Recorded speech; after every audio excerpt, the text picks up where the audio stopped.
semua dalam keadaan sehat ya, hati dalam keadaan tenang ya, menonton ini dengan pikiran yang netral supaya kita bisa mendapatkan makna yang terbaik yang bermanfaat buat kita. Saya Kak Rose, hari ini sudah siap menemani Anda di acara Rumpi No Secret. Mari. Kita mulai di pojokan pemanasan dulu ya, membahas berita-berita yang hot baik yang datang dari dunia nyata maupun dari dunia maya. Oke, beritanya apa?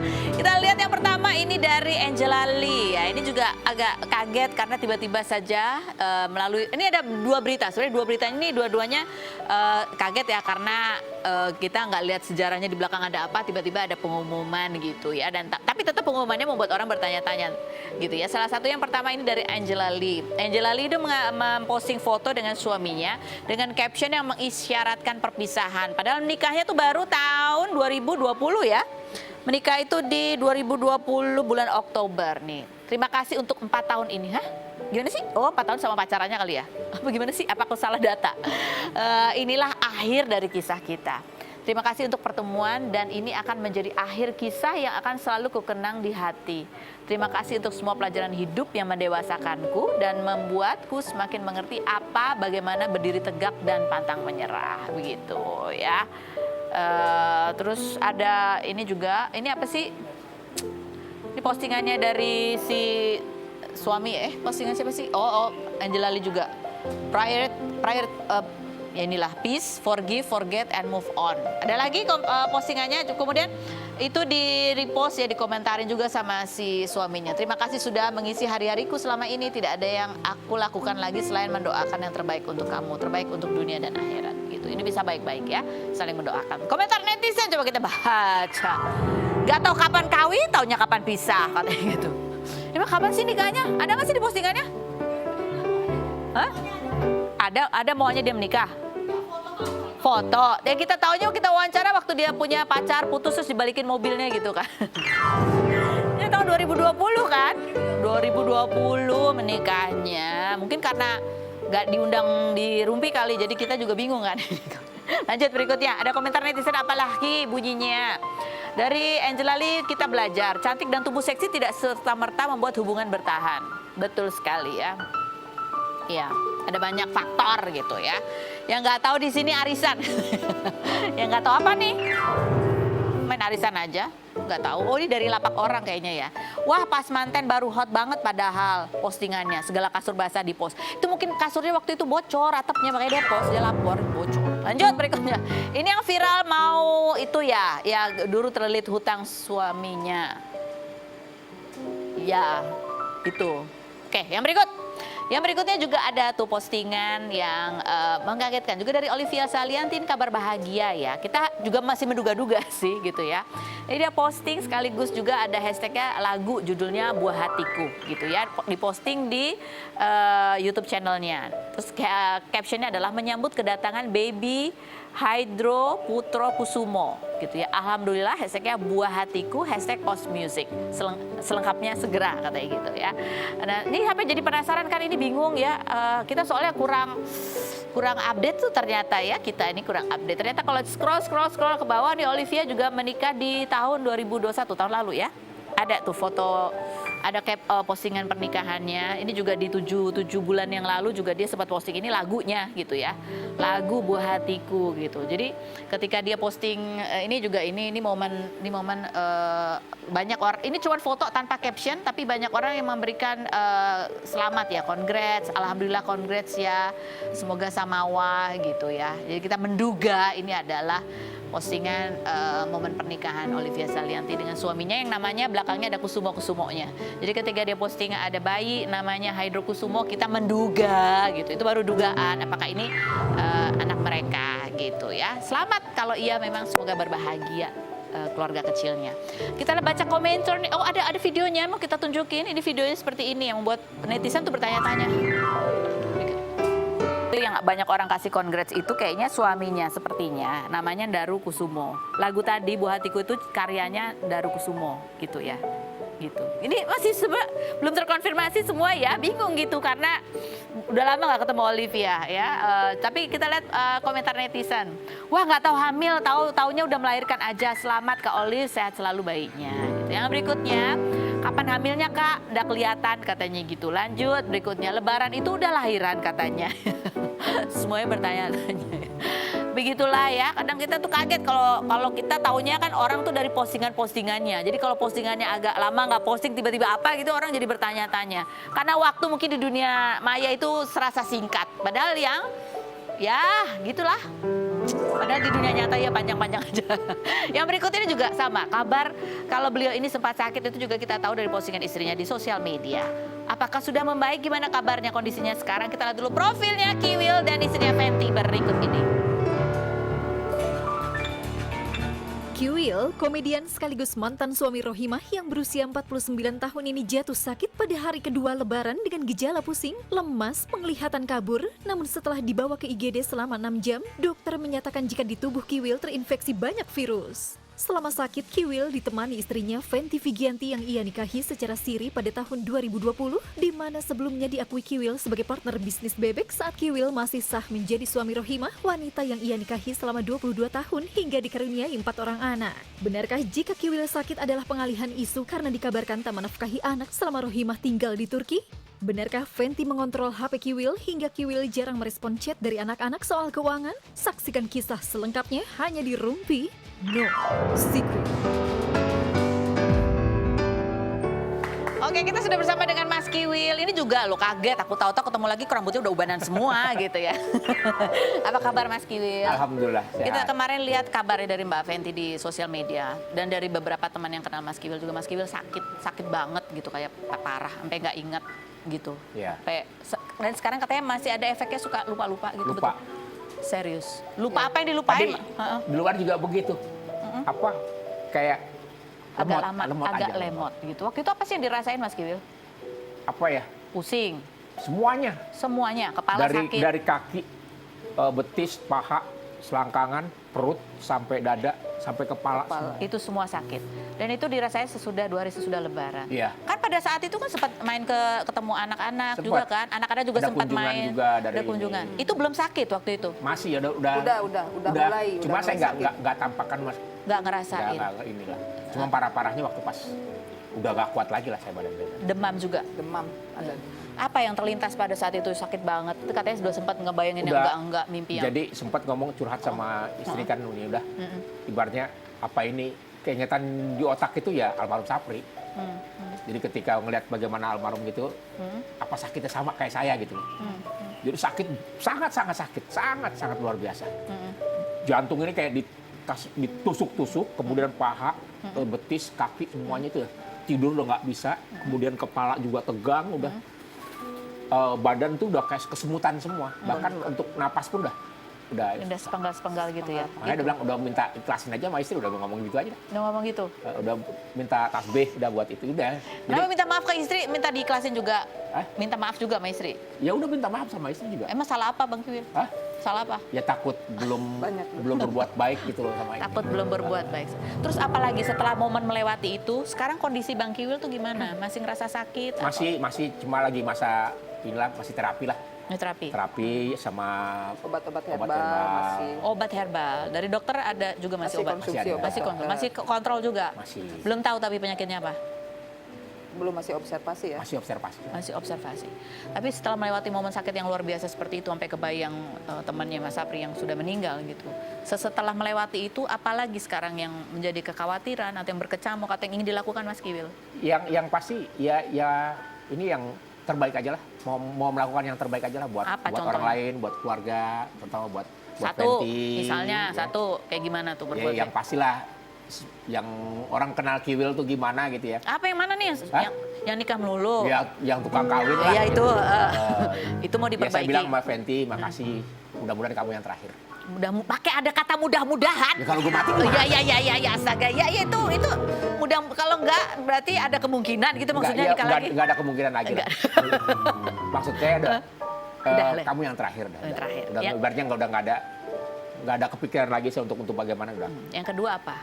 Berbuat baik itu apa? Apalagi yang ya, terlintas yang konkret? Jadi orang yang bermanfaat buat orang lain. Contohnya yang konkret itu seperti apa? Ya sekarang ini kan lebih condong ya udahlah kita berdakwah aja lah, buat mikirin keluarga gimana. Saya lebih banyak udah mikirin ke anak dan keluarga dah, itu aja. Anak dan keluarga. Kalau konkret untuk anak-anak misalnya apa yang akan Mas Kiwil lakukan gitu? Ya seperti biasa rutinitas biasanya Fenty yang ngurus semuanya. Tuh, itu berarti kan Fenty yang ngurus, bukan Mas Kiwil. Ya saya udah maksudnya untuk urusan seperti itu saya tahu gitu loh. Tapi alangkah baiknya biar ibunya karena kan lebih pendekatan ke ibu gitu. Ibunya siapa? Ke Fenty, ke anak-anak gitu. Anak-anaknya Mas Kiwil. Oke. Kayak nelpon semuanya, ya ada apa ini, oh ya. Ini ada nih, janji tak akan nikah lagi, usai sakit parah. Kiwil kapok, akui kena karma keseringan nikah. Ini benar gak? Hah? Merasa kena karma karena keseringan nikah? Kalau merasa mungkin merasa ya. Ya. Oke, merasa. Jadi apa mungkin yang namanya orang kan kalau ngomong kan biasanya doa gitu loh ya. Kayak banyak kaget juga ya. Kiwil sakit ini nih, makanya Wil tobat gitu ya. Jangan ini. Nah, banyak sekali kata-kata dari netizen itu yang membuat sadar diri bahwa oh iya, mungkin sakit kemarin yang sangat-sangat sakit buat saya itu mungkin lah yang jadi bagian dari teguran buat diri saya sendiri, buat introspeksi bahwa nggak enak loh sakit gitu. Oke, itu ya, ada kesadaran baru Iya. gitu. Yang berikutnya juga ada lagi nih artikel bunyinya, bersyukur sembuh, netizen sindir dengan jangan telantarin anak begitu. Ini salah satu juga. Ini kalau Mas Kiwil kalau baca komentar netizen tentang ini gitu, apa yang terlintas Iya, atau ingin? pengertian telantarin anak kan harus lihat di jalan dulu. Anak gue telantar nggak di jalan gitu ya. Nah, kan kalau pengertian di telantar kan di jalan, nggak di ini. Kalau selama ini sih alhamdulillah nggak dari Rifki, dari Maggie, kemudian dari Rohima, semuanya dipantau sama istri saya gitu. Semuanya sering mengirimkan kabar melalui WhatsApp, iya. tapi jarang dibales. Kan udah itulah mungkin bagian yang membuat saya juga merasa apa ya, beban gitu loh. Kenapa? Untuk memegang handphone tuh kadang-kadang juga udah males gitu. Jadi udah yang jarang komunikasi itu udah dibahas sempet sama anak-anak.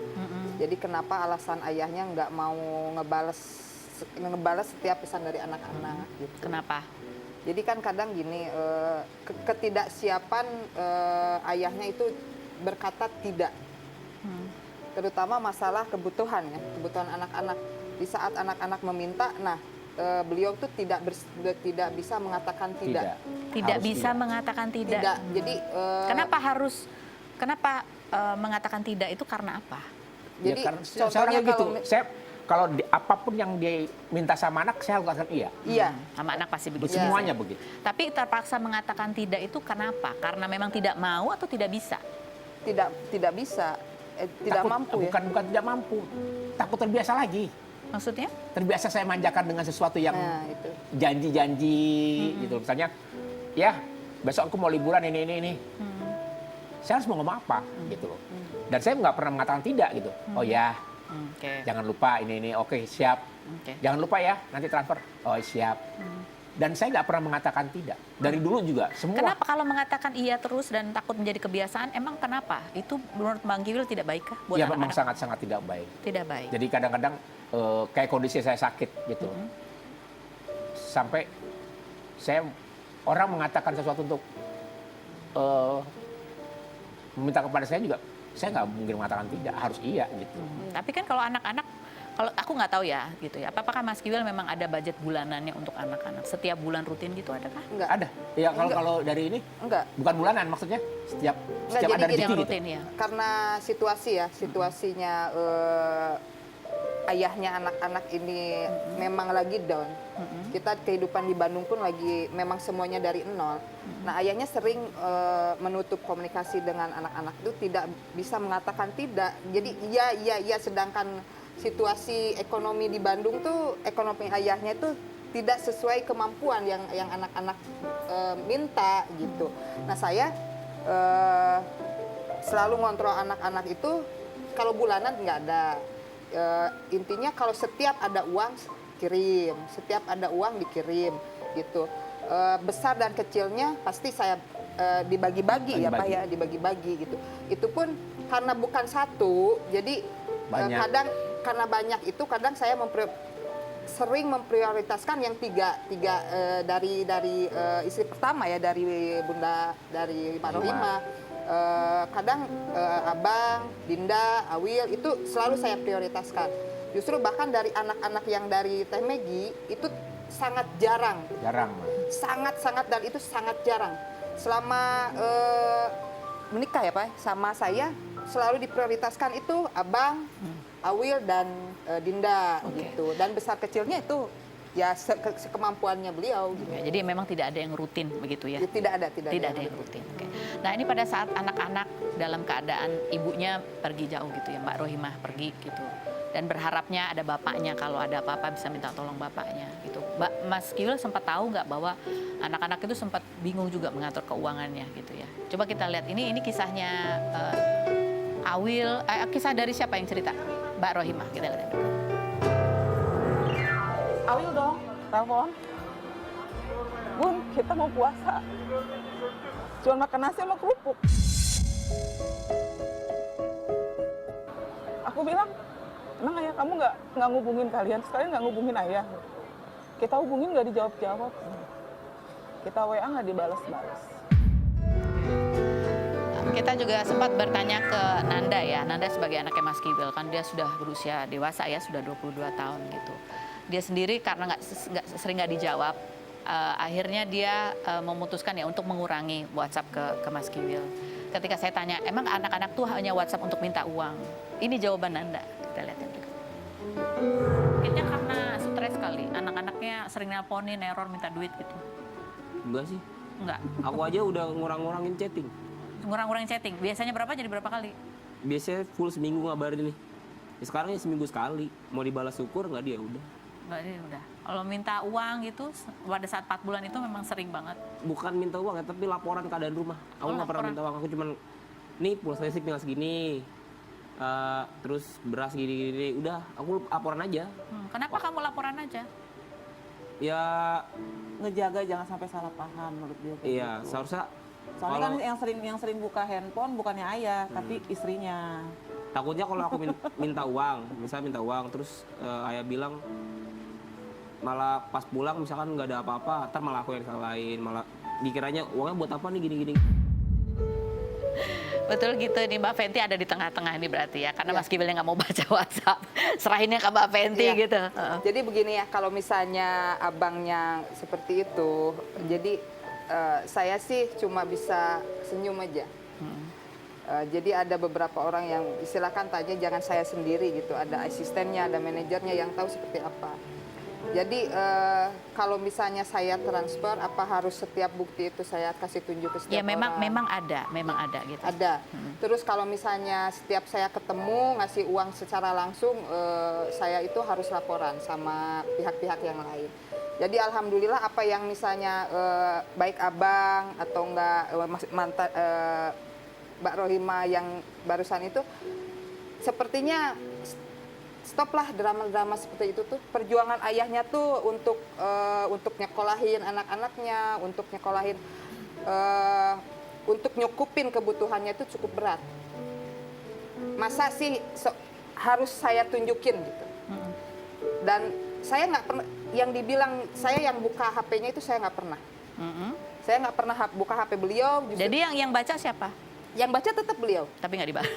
Tapi itu karena kabiatnya kan nggak dibalasnya gitu. Uang alhamdulillah itulah kembali, besar dan kecilnya kita selalu kirim. Nah, mungkin jauh ya dengan kehidupannya yang dulu. Jauh sekali. Karena memang seperti itu Oke. keadaannya. Gitu. Jadi memang keadaan ya lagi susah, karena Iya. kalau sebagai komedian mungkin pendapatannya tidak rutin gitu ya. Tapi Bang Kiwil kan memang seorang ayah yang punya anak-anak. Ketika menghadapi bahwa inilah kewajiban seorang bapak gitu ya. Dan Mas Kiwil tuh lagi susah menghadapinya. Gimana cara ngatasin itu Bang Kiwil? Apakah memang Bang Kiwil tetap akan ya udah diam aja dulu sampai nunggu ada duit gitu. Sementara kan mungkin barangkali yang anak-anak butuhkan tuh juga bukan sekedar uang, tapi bapaknya hadir gitu. Benar, itu pun sudah saya rasakan. Orang mengatakan di bulan Ramadan kan orang cuma melihat, wah Kiwil susah. Gitu. Apa ya? Kayak buka aib gitu.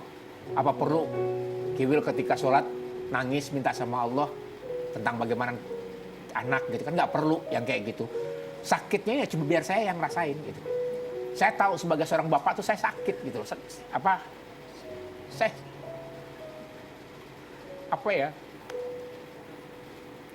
Saya merasa terpojokan bahwa saya lagi ngelatih gitu. Saya mau jujur sama mereka bahwa Saya tidak punya uang gitu. Nggak punya uang dan ayo hidup mandiri loh gitu. Maksudnya jangan bergantung lagi dengan sesuatu yang Uang dan uang. jangan gitu loh. Ayo berjuang. Ya. Nanda punya adik.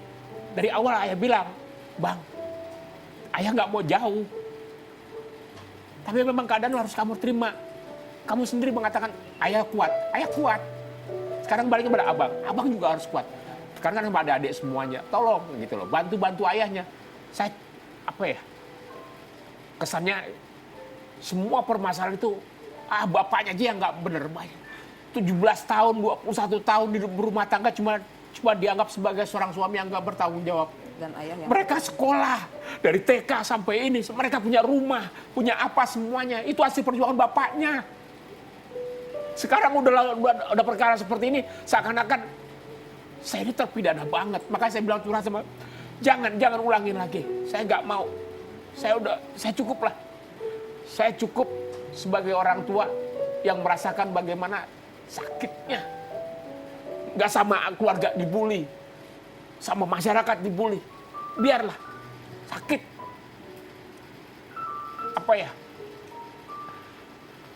Menjual senyum di depan orang. Ya. Membuat orang ketawa.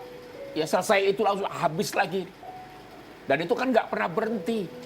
Jadi Mas Kiwil ada kadang-kadang perasaan bahwa anak-anak itu hanya membutuhkan uang dari Mas Kiwil. Karena saja. memang sudah dari dulu sudah terbiasa. Sudah terbiasa. Dan memang saya salah, kan sudah saya akui. Saya salah mendidik anak seperti ini. Jadi Mas Kiwil sering mengganti kehadiran dengan uang begitu. Dulu ya begitu, apa ini, udah mau kemana, udah pokoknya tenang aja. Penting bapak lo kerja ini, cari duit ini. Jadi kebiasaan seperti itu, jadi di otak saya berpikir, ya memang endingnya itu gitu.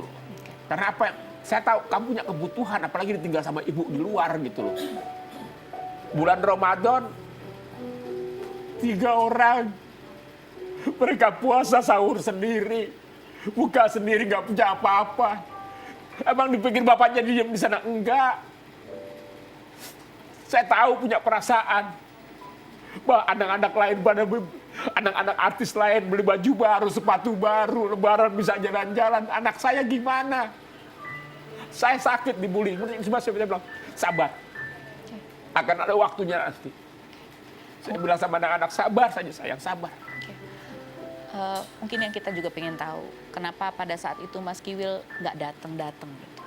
Apa yang ada bergejolak di benak Mas Kiwil? Barangkali datang itu yang juga ditunggu oleh anak-anak. Setelah berikut ini ya, dan kemana? Tetap di Rumah.